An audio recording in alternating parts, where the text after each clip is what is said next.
Dalmia cement को देइथिबा आपत्ति विहीन प्रमाणपत्र को बातिल कला पौरपालिका।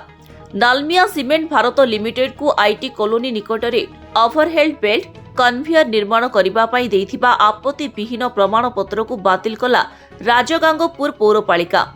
Dalmia cement Bharat limited line 1 रु लाइन 2 को कंचामाल परिवहन करबा पई आईटी कॉलोनी निकटरे ओवरहेड कन्वेयर बेल्ट निर्माण करिथिला। गत मंगलवार अपराह्न प्राय 3 घंटा समय कन्वेयर बेल्ट हठात भांगी जाई रास्ता उपरे पड़ जाइथिला। 2 दिन धरी रास्ता रे जीवा आसिबा बंद रहिथिला। एही रास्ता राजगांगपुर प्रवेश पथ होइथिबारु एहा व्यस्तबहुल रास्ता।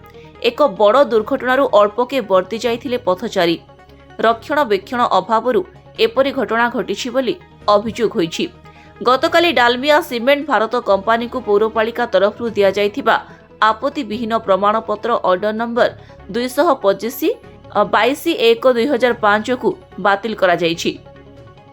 एने पत्र डालमिया सीमेंट भारत लिमिटेड रो कर्तृपक्षों को जणाई दिया जाइछि।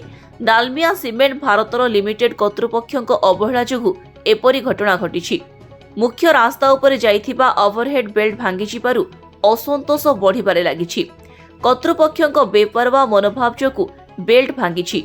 एहाकु दृष्टि रखी पौरपालिका तरफरू दिया जाइथिबा आपत्ति विहीन प्रमाणपत्र को बातिल करा जाइछि ओ अन्य दुईटी थिबा ओवरहेड कन्वेयर बेल्ट को कोन पाई बातिल करानो छिपो बोली तार उत्तर 15 दिन भितरे रखिबा पई कंपनी को कुहा जाइछि।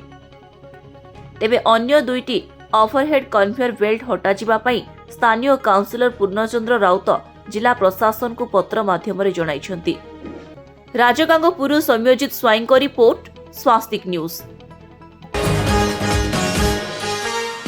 आपण माने देखुचंती स्वस्तिक टीवी।